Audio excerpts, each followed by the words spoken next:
Orang Indonesia ternyata jelek ya, pendek juga. Tapi kalian sangat menyenangkan dan ramah. Kalau ngomong bisa nggak sih? Nggak usah jujur banget gitu. Maaf kalau kejujuran kita di sini agak mengganggu dan cenderung kasar. Tapi emang orang Denmark itu sejujur itu. Pikir-pikir juga lah. Walaupun lu mungkin nggak suka orangnya, tapi lu pasti suka hidup di sini. Gimana nggak? Negara ini negara termakmur di dunia. Pendidikan sampai kuliah gratis, kesehatan gratis. Gaji rata-rata di sini juga tinggi banget, 86 juta per bulannya. Terus tingkat kejahatan di sini juga rendah banget. Sempurna itu ya? Jelas. Agamanya apa? Tipikal pertanyaan orang Indonesia sekali ya. Suka nanya agama. Ya mau tahu aja sih. Dengar, kami tidak percaya hal seperti itu di sini. Bagi kami, itu agak ketinggalan ya. Kami hanya percaya dengan kemampuan kami sendiri. Walaupun 73% warga Denmark itu terdata sebagai Kristen, tapi yang nggak taat gitu. Ya, nggak semurah-semurah amat ternyata. Nyampe.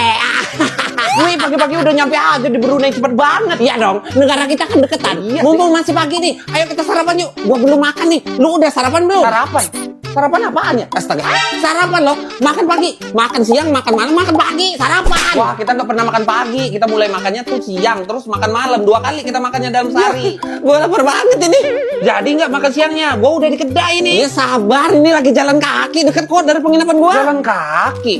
Udah pesan belum? Lu jalan kaki? Iya, lu jalan kaki. Lah iya, kenapa? Tapi lu mana? Kok jalan kaki sih? Ya orang deket nyebrang doang ya jalan kaki. Harusnya pakai mobil. Kenapa juga jalan kaki? Di sini tuh nggak ada orang yang jalan kaki. Lu miskin banget ya? Gue beliin mobil ya, asal jangan jalan kaki lagi, please. Enak aja orang mampu gua. Emang kayak apa sih orang Brunei sampai jalan kaki aja dikira miskin? Lumayan, gaji kita paling gede se Asia Tenggara di sini. Terus kesehatan gratis, pendidikan gratis, BBM aja cuma 3 ribuan rupiah per liternya di sini. Buset, lebih murah dari es teh manis. Ya udah nih, isi penuh. Lumayan, oleh-oleh dari Brunei buat dibawa pulang ke Indonesia.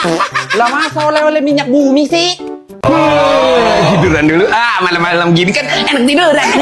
Hati-hati. Kalau tiduran jangan menghadap ke utara ya. Utara? Utara di mana ya? Emang kenapa sih kalau di Jepang tiduran nggak boleh menghadap ke utara? Nanti sial. Apa hubungannya? Ya tahu namanya juga mitos. Ya udah nggak jadi gua tiduran, nyapu aja gua nyapu nih. Hei, jangan kau coba untuk menyapu rumah di malam hari. Dasar kau bocah tengik. Kenapa lagi sih? Demi dewa, menyapu rumah di malam hari itu di India membawa sial. Sial lagi. Betul sekali. Karena itu dianggap mengusir Dewi Laksmi, sang pembawa rezeki. Udah, mending gua nonton Lok-Lok aja gua. Lok-Lok? Apa itu? Ini aplikasi buat nonton gratis film dan series terbaru kesukaan kamu. Kayak gua nih, lagi mau nonton drakornya Park Min Young yang terbaru, Confidence Queen. Cantik banget Park Min Young ya. Aku juga ingin melihatnya. Ini download aja aplikasi Lok-Loknya langsung di Play Store. Panas juga nih, ngidupin kipas angin dulu ya. Kalau kata Opah, jangan ngidupin kipas angin ya. Di Korea, malam-malam kalau mau tidur jangan gunain kipas angin. Katanya bawa sial. Bisa. Gua tuh sial gara-gara temenan sama kalian, tahu? Pak, mau nanya. Ya, silakan. Kenapa manusia purba itu hidupnya nomaden? Oh, jadi gini, kenapa manusia purba hidupnya nomaden atau berpindah-pindah? Itu karena sumber daya makanannya biasanya sudah menipis, makanya dia pindah ke tempat yang lebih banyak. Kalau ada yang mau tanya, silakan tanya ya. Kalau nggak ada ya kita pulang langsung ini. Bu, saya mau nanya, Bu. Ya, silakan. Jadi kenapa sungai itu bentuknya berbeda-beda, Bu? Terus kenapa ada yang sungainya itu arusnya rendah, terus ada arusnya deras, Ya, tinggi? jadi Bu. sungai itu Ya kenapa, Bu? ibu nggak tahu nah. Lah, kok nangis? Ayo silakan, nanya apa aja boleh nih sama ibu.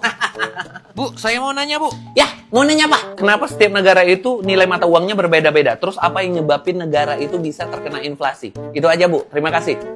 Pasti nih guru nggak bisa jawab pertanyaan gua.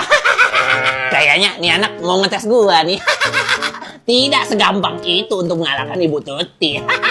Wow, pertanyaannya bagus sekali ya. Coba Susanto jawab. Hah? Nggak tahu saya, Bu. Aduh, kamu tuh ya. Sebenarnya kamu tuh bisa apa sih? Yang lain. Coba kamu nih, jawab. Saya juga nggak tahu, Bu. Aduh, kelas kalian ini gimana sih? Masa pertanyaan kayak gini aja nggak bisa dijawab? Padahal gampang banget loh. Tuh kan, udah bel pulang juga. Ya udah, ini pertanyaan tadi dijadiin PR aja buat kalian untuk dibahas minggu depan. Oke? Berhasil. Assalamualaikum. Udah jelas negara ana yang paling kaya di Arab. Qatar, $1 cuma dapat 3 rial di sini. Ente bisa makan makbus, nasi berbumbu dengan paduan daging domba dan rempah yang khas. Harganya $1 aja Tuan Ambon. Keren. Tentu tidak, $1 di sini cuma dapat ngebut. Anak-anak ente. Terus kenapa dia omongin? Suka-suka anak. Di Uni Emirat Arab dong, $1 dapat 3 dirham di sini. Kalau ente kesini, ente bakal dapat makanan, minuman, kendaraan, pakaian. Murah banget. $1 doang tuh. Oh, la, gratis. Gratis. Sebanyak itu gratis. Kok bisa? Ana sedekah aja ke ente. Soalnya ana lihat dari tadi ente cuma punya duit $1. Miskin banget. Fakir banget ya gua. $1 di Kuwait cuma dapat 3 dinar Kuwait. Gak ada apa-apa. Lagian gak mungkin juga orang Kuwait cuma punya duit $1. Bilion. Wah, kaya-kaya banget ya orang di sana berarti ya. Oh, tentu saja. Kita orang Kuwait selalu punya tambang minyak. Oh, tambang minyak kayak minyak bensin gitu, minyak solar gitu ya? La. Bukan. Itu biasa. Minyak wajah itu yang paling mahal. Ini banyak nih. Sini. Enak banget. Oke teman-teman, aku dapat kiriman bubble wrap, tapi kayaknya di dalamnya nih ada bonusnya gitu. Tebal banget bubble wrapnya aja. Masih ada lagi. Dan ini dia paketnya. Jadi kalau selucu ini sih nggak cocok lah aku nge-reviewnya. Jadi kita kasihin sama kakakku yang cewek aja ya. Kak, review ya. Tolong, ambil. Ini apa nih anak main oper-oper aja. Oke, sama aku dulu ya, bersama saya. Ya, yuk. Jadi kita dapat kiriman dari Makaron ID. Makaron ID. Ini barangnya lucu banget, sumpah. Tuh, masih ada plastiknya. Buka dulu lah ya. Nah, ini dia penampakannya. Aduh, cakep banget, cantik banget, lucu banget. Cicip yang mana dulu ini ya? Nah, ini ada yang sama warnanya kayak baju aku. Ada 20 rasa, 20 warna. Jadi kita coba dulu yang ini. Ini kayak rasa melon ya. Iya nih melon nih. Jadi aku melon sekali. Renyah banget ya. Pantes tadi banyak bubble wrapnya, jadi biar nggak pecah. Nah ini kita cobain lagi nih. Warnanya army banget ini. Mungkin ini punya TNI. Bismillah. Manis ini lebih ke kayak permen sih. Enak banget loh sumpah. Suka. Yang mau cicip klik keranjang kuning ya. Oke. Ongkos kirimnya gratis, itu yang terpenting. Jadi kalian mau belajar dari mana aja dari luar angkasa tetap gratis ya teman-teman untuk membeli macaroni ini. Aku suka warna merah. Ini warna merah nih. Enak banget. Ini jangan lupa dicek out cemilan lucunya, enak banget loh sumpah. Ada 20 rasa, gratis ongkir, lucu juga. $1 bisa dapat apa aja di Vietnam. $1 itu sama dengan 24.000 dong. Jadi kalau di Vietnam banyak banget dapat makanan. Kamu bisa makan banh mi sepuasnya di sini. Apa itu? Ban pakai mie? Bukan, banh mi itu roti isi khas Vietnam. Makanya kamu ke Vietnam sama aku aja. Sini, mau sama aku yuk. Sini. Ayo. Asikan ke Myanmar sih bang kalau kata gua. $1 di sana bisa dapat 2.000 kyat, makan udah puas di sana, sama dapat lapet tom. Itu salad daun teh tuh, pakai kacang, pakai cabe, pakai wijen. Itu enak banget, cuma 1.000 kyat. Kalau gua kesana aja kenyang. Daun teh mah diminum, bukan dilalap. Anakan kambing apa ya? Memang sepatutnya abangkat Malaysia je lah bang. Karena di Malaysia paling murah sejagat raya. $1 RM4. Ayam golek RM2. Nasi lemak RM2. Roti canai RM2. Ah, dua singgit semua. Siapa lu? Mail lu. Kenal Mail. Saya bapaknya.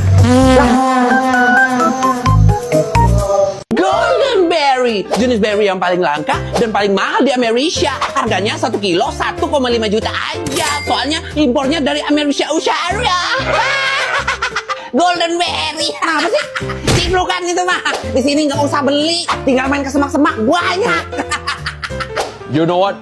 Orang-orang yang terkuat di dunia biasanya berasal dari Islandia. Contohnya Thor Johnson. Jadi salah satu manusia terkuat sepanjang masa. Kuat. Paling juga kalian makan daging ikan, ngomong kuat. Kita di Indonesia makannya kapal selam. Kegigit nggak lu? Kita makan kapal selam. Kroket juga kita makan.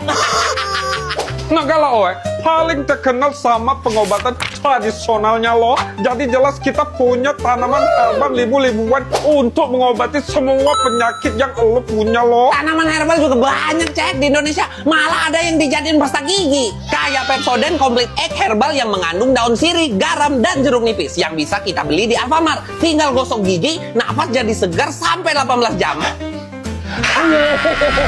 Wangi kan? Betul-betul wangi loh. Gue bilang juga apa? Cobain Pepsodent Herbalnya.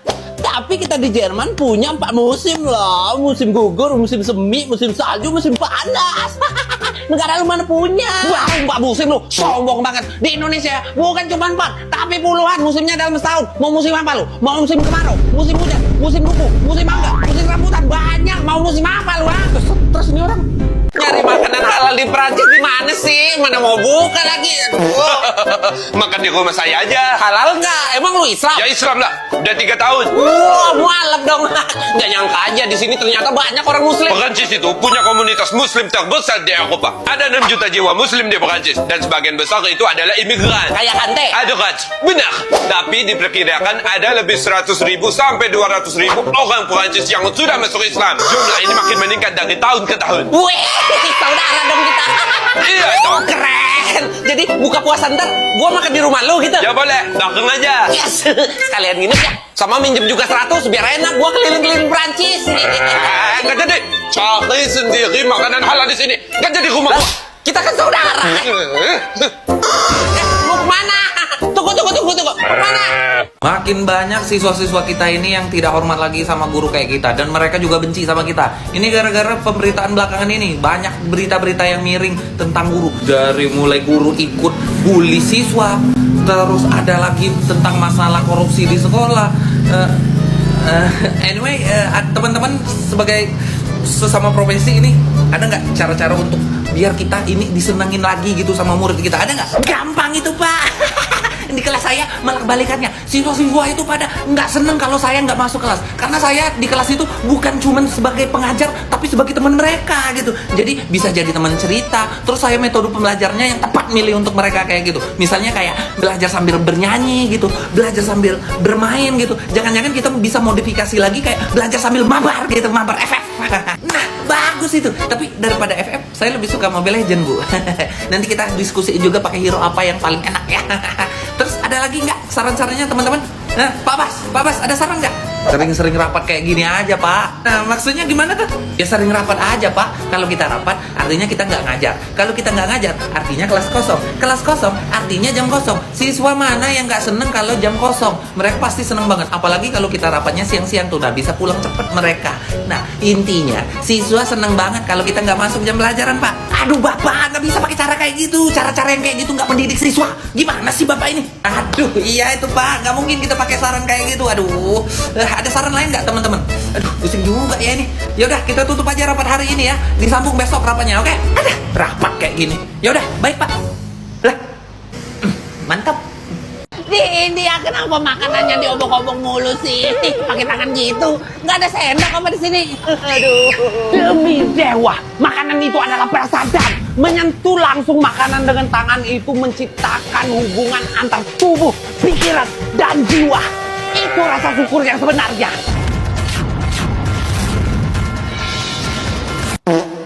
Kenapa gue ikut-ikutan kayak gini? Ya tapi kan jorok. Sahabatnya, sepertinya anak ingusan ini benar-benar tidak tahu apa-apa. Kami punya filosofi Ayurveda, di mana ujung jari itu mempunyai energi dan cara yang bisa merangsang pencernaan. Nah, menyentuh makanan dengan tangan itu menyembuhkan bagi kami.